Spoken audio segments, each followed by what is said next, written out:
적어도 내 친구는 나한테는 딴 사람이 다 말릴 때 좀 괜찮아라는 말을 그냥 듣고 싶은 거거든요. 자기도 안 된다는 거 알아요. 그러니까 자꾸 나는 친구한테 현실감을 준다고 생각해서 안 된다, 그러지 마라 하고 부정적인 얘기를 듣다가 보면은 그 친구 입장에서는 왠지 내가 자신의 능력을 하나도 믿어주지 않는다는 생각이 들기 때문에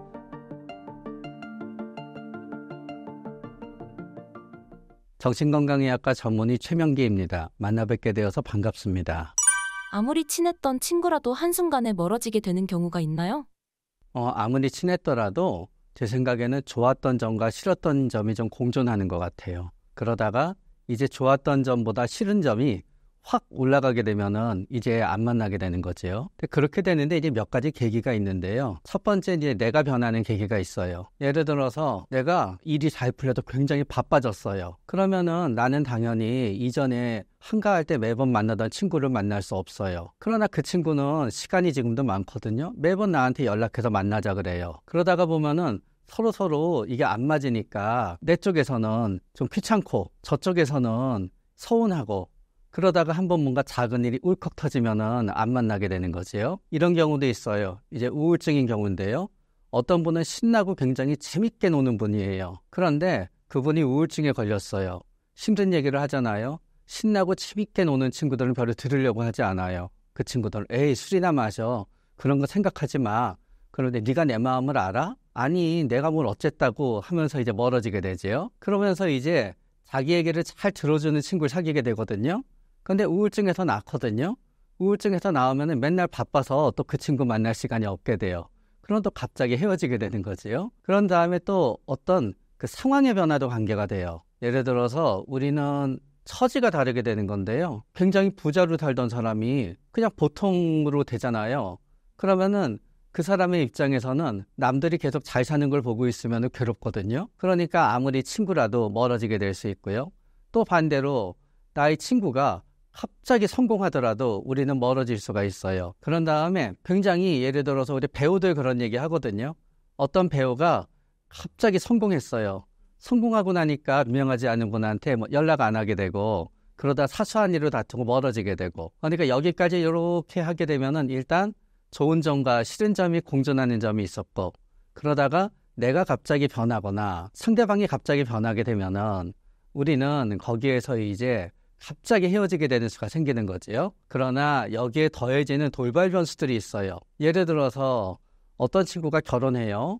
그런데 나는 그 친구가 결혼하는 사람이 마땅치가 않아요. 그래서 내가 뜯어 말려야 되겠다고 생각하고 뜯어 말려요. 그럼 우리는 헤어지게 돼요. 그런 다음에 보통 때 괜찮은 친구였어요. 어느 날 갑자기 주사를 부렸더니 갑자기 이유 없이 나를 욕하고 뭐 나를 때리려고 하고 그래요. 나는 그 친구가 주사 때문에 그렇다는 걸 알아요. 기억이 안 난다는 것도 알아요. 그러나 내가 욕먹는 거 맞는 거를 진짜 싫어하는 사람이잖아요.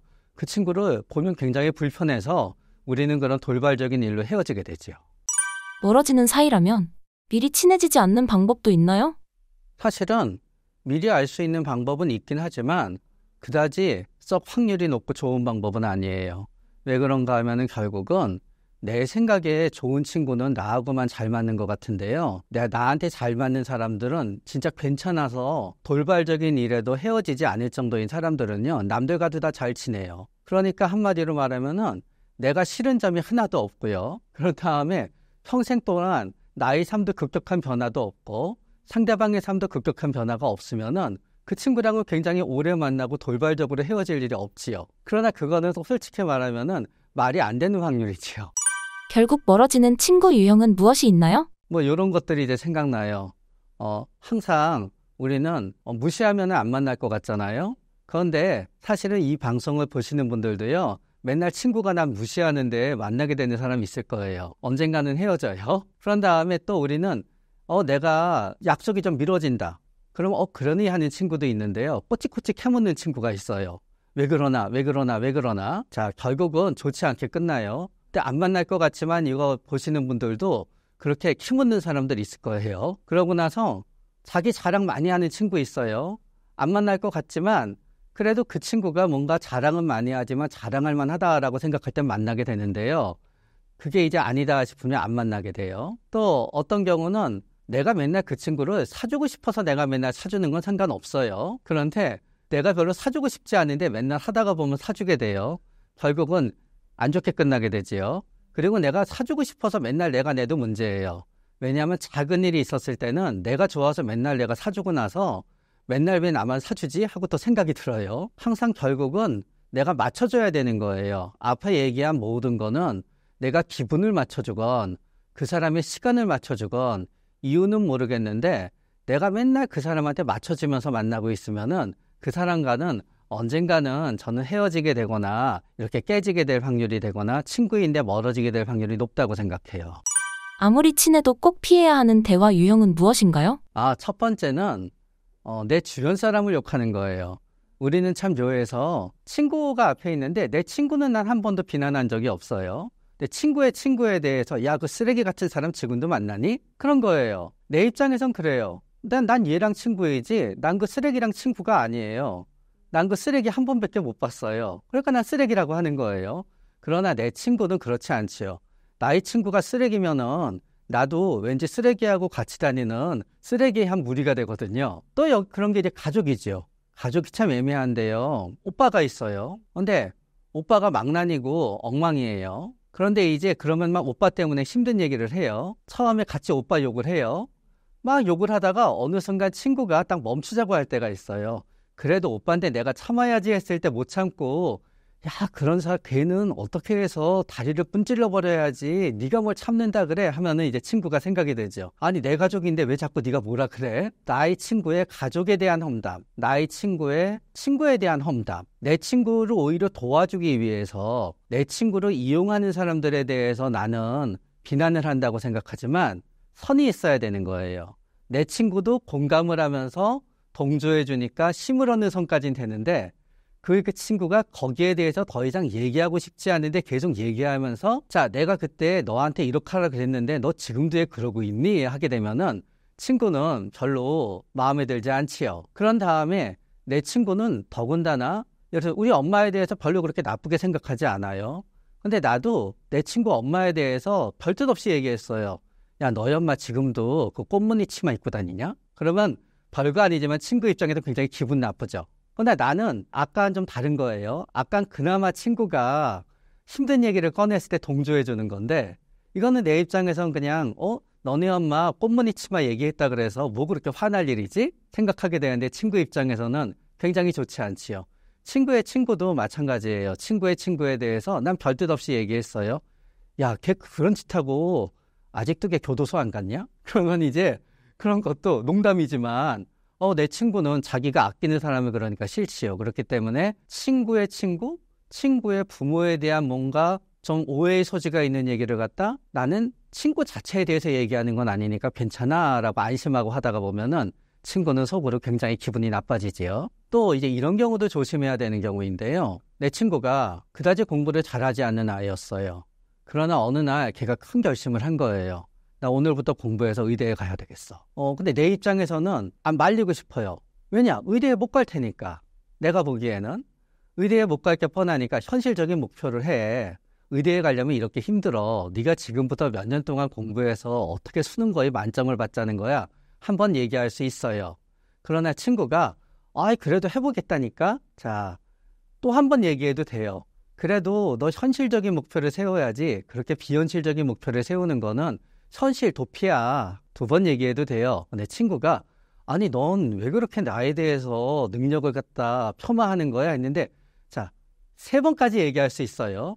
4번 얘기하게 되잖아요. 안 되는 거죠. 왜냐하면은요, 인간은 뭔가 돌파구를 찾을 때 내가 평생 공부 안 하다가 공부하게 되는데 나는 내 수준에 맞는 요 학과에 겨우겨우 가기 위해서 나는 공부할 거야 라면은 공부할 맛이 나요. 그리고 의대 가려고 공부해도 어차피 수능 공부하긴 마찬가지잖아요. 그러다 의대 갈 점수 안 나오게 되면 되는 거고요. 그런데 이거를 자꾸 꿈을 깎는 얘기, 말리는 얘기를 하게 되면은요, 나는 친구가 아니라 그 사람의 어머니, 그 사람의 예를 들어 그분이 취업을 하면 그분의 취업 컨설턴트, 그분이 뭐 수능을 준비하면은 학원 선생님, 그런 다음에 만약에 그분이 창업을 하려고 그러는데 그 부모님이 말리고 있어요. 그 부모님이랑 똑같아져요. 적어도 내 친구는 나한테는 딴 사람이 다 말릴 때 좀 괜찮아라는 말을 그냥 듣고 싶은 거거든요. 자기도 안 된다는 거 알아요. 그러니까 자꾸 나는 친구한테 현실감을 준다고 생각해서 안 된다, 그러지 마라, 그러지 마라 하고 부정적인 얘기를 듣다가 보면은 그 친구 입장에서는 왠지 내가 자신의 능력을 하나도 믿어주지 않는다는 생각이 들기 때문에 멀어지게 되기 때문에 3번까지 말려도 되지만 4번째부터는 말리지 마세요. 그리고 이제 이런 경우가 있죠. 만약에 그 친구 탓을 하게 되는 거예요. 무슨 뜻인가 하면 아까 말리는 거랑 비슷해요. 어떤 친구들은 이래요. 내가 그래서 딴 사람들이 다 안 된다고 해서 그래도 끝까지 해보라고 난 된다 그랬어요. 그런데 갑자기 친구가 이러는 거예요. 그때 나 말리지 그랬냐. 내가 말 듣는 건 너 한 명밖에 없었는데 네가 날 말리지 않아서 이렇게 됐어. 혹은 둘이 이렇게 여행 가기로 했어요. 그런데 갑자기 저쪽에 지진이 났어요. 그래서 표를 날리고 표값을 날리게 됐어요. 그런데 이러는 거예요. 야, 내가 뭐라 그랬어. 내가 저기 가자 그랬잖아. 네가 괜히 여기 가자 그래서 지진 나서 못 가게 됐잖아. 난 성견지명이 있는 사람이야 하면서 뭔가 안 됐었을 때 자꾸 남의 탓으로 돌리게 되면은 그거 역시 누적되게 되면은 빵 하고 터지게 된다고 생각해요. 당장 물리적으로 멀어지기 어려운 관계라면 어떻게 해야 하나요? 그래도 참 첫 번째 노력해야 되는 거는 직접 만나는 것보단 전화가 나아요. 그러니까 직접 만나는 횟수를 전화로 좀 대체하는 거죠. 또 전화보다는 카톡이나 문자가 나아요. 직접 만나더라도 좀 그래도 시간에 제한이 있는 장소에서 만나는 게 나아요. 예를 들어서 어떤 식당에서 만나요. 거기는 2시부터 항상 이제 휴식 시간이 들어가요. 그런데 나는 그 친구를 1시에 만나요. 2시에는 일어나야 돼요. 그래도 일어나서 어디 갈까 할 때는 바빠서 하는 게 모양새가 나요. 그렇기 때문에 그 친구랑 약속 시간 1시간이면 1시간 시간을 정해놓은 다음에요. 1시간이 되었었을 때 뭔가 끝이 날 수 있는 장소에서 만나는 거예요. 굉장히 비열한 술수이긴 하지만 엄마한테 부탁해서 1시간 되면 엄마가 전화해서 얘기하게 하든지 그래도 돼요. 엄마가 갑자기 불러서 가야 돼. 우리 엄마 맞아. 바꿔줄까? 엄마 맞는지 확인하고 싶니? 그리고 일어나는 것도 방법이에요. 또 전화를 하더라도 마찬가지예요. 내가 별로 껄끄러워하는 사람인데 전화가 오자마자 당장 받잖아요. 나는 전화벨이 울릴 때마다 놀라게 돼요. 그래서 내가 마음에 안 드는 사람이랑 전화를 할 때는요. 야, 안 해주면 너무 뭐라고 할 것 같으면 전화를 하긴 해야 돼요. 그러나 그때는 내가 제일 편안한 남는 시간에 전화를 해야 돼요. 밥도 먹고 그런 다음에 여유도 있고 그런 다음에 생각하는 거예요. 딱 30분이면 30분, 15분이면 15분 오늘의 시간을 대는 거예요. 그래서 15분이면 15분, 20분이면 20분이면 그 친구가 뭔 얘기를 하든 다 들어줘요. 그러나 난 참을 수 있어요. 그 시간이 되면은 나는 전화를 안 할 테니까. 그리고 그 친구도 좀 참아요. 왜냐하면은 할 얘기 다 했으니까. 근데 그거를 빨리 끊고 싶어서나 아니면은 어떻게 이거를 갖다 좀 설득시켜 보려고 자꾸 그 사람 말에 끼어들잖아요. 그건 이게 무슨 질량 보존의 법칙처럼요. 어떤 분들은 대화 보존의 법칙이 있어서 내가 예를 들어서 그 사람이 혼자 얘기하게 했으면 30분에 끝나요. 내가 끼어들어요. 30분을 내가 끼어들어서 내 얘기도 하고 못도 했어요. 그럼 괜히 통화만 1시간으로 길어지게 되는 거예요. 전화로 할 때는 가장 내가 마음이 편하고 내가 강해져 있을 때. 왜냐하면 배고프고 힘들 때는요. 끊지도 못해요. 기운이 없어서 오히려 역설적으로. 내가 제일 강해져 있을 때 계획을 세워서 전화를 하는 거예요. 내 쪽에서 걸어서. 그런 다음에 카톡으로 할 때도 마찬가지가 되지요. 카톡으로 할 때도 우리는 뭔가 문제가 있게 되잖아요. 우리는 장문의 카톡을 보내는 나쁜 습관이 있어요. 장문의 카톡을 보내면 우리는 그게 진정성에 마다할 거라고 생각하지요. 사이가 나쁠 때는 장문의 카톡을 보는 순간 짜증이 나요. 이거를 언제 다 읽지? 그렇기 때문에 누군가를 피하고 싶다. 근데 내가 장문의 카톡을 갖다 보내게 되면은 그 사람은 또 어떤 의미에서 장문의 카톡의 내용과 관계없이 장문의 카톡을 보냈다는 거는 아직 나랑 관계가 이어진다는 걸 오해하기도 하고 그래요. 그래서 내가 관계를 끊고 싶은 사람일수록 짧게 대처하는 수가 있어요. 그냥 나도 모르게 본심이 드러나도 돼요. 응, 이응 하면서 우리는 관계가 멀어지거나 끊어질 때 굉장히 서로 웃으면서 사뿐하게 끊어지는 걸 생각하거든요. 그러나 사실은 상대방은 내가 자기를 좋아하지 않는다는 거를 갖다 알지 못하는 한 그렇게 사뿐하게 끊어지지가 않아요. 결국은 갈등이 있게 되는 거지요. 그러니까 카톡을 하더라도 장문의 카톡을 하고 꼭 이렇게 신경 써서 이모티콘도 붙이는 것보다는 그냥 약간은 건조하게 그런 다음에 보내더라도 조금 기다렸다가 답변 보내고 그래야지 나도 조금은 편해지고 이러면서 결국 편해지는 여기에 중심점에 뭐가 있냐 하면은요. 내가 싫어하는 사람한테 계속 끌려다닌다고 생각하면 우리는 더 괴롭고 그 관계에서 못 벗어나요. 그러면 내가 주도권을 쥔다는 어떤 느낌이 있어야 되잖아요. 내가 만나게 되는데 계획을 세워서 내가 원할 때 일어나요. 내 입장에서는 만나서 피곤하긴 했지만 그래도 주도권을 조금 쥐었으니까 나아요. 전화를 하더라도 그때그때 받으면 난 노예 같아요. 그러나 내가 그래도 계획이 서고 괜찮을 때 통화해요. 내가 주도권을 갖다 준 게 되지요. 카톡을 하더라도 내가 항상 상대방의 기분과 마음을 갖다 헤아려야 돼요. 나는 왠지 끌려다니는 것 같고 매여 있는 것 같아요. 그러나 내가 적어도 내가 원하는 대로 좀 내 마음을 보내고 바쁘면 미뤘다가 답을 하고 그러면은 내가 주도권을 쥐게 되는 거지요. 그러나 내 절절한 마음을 갖다 알려서 주도권을 쥐고자 하지 마세요. 왜냐하면은 사람들이 사람들을 피곤하게 만들고 사람들이 사람들을 갖다 힘들게 만드는 거는요. 내 마음을 몰라서가 아니에요. 내 마음을 안다 하더라도 별로 바뀌지가 않아요. 그 사람이 그렇게 하는 이유는 자신이 그렇게 하지 않으면 본인의 마음이 괴롭기 때문이거든요. 그래서 너무 내 진심을 알리기 위해서 노력하지 말아요.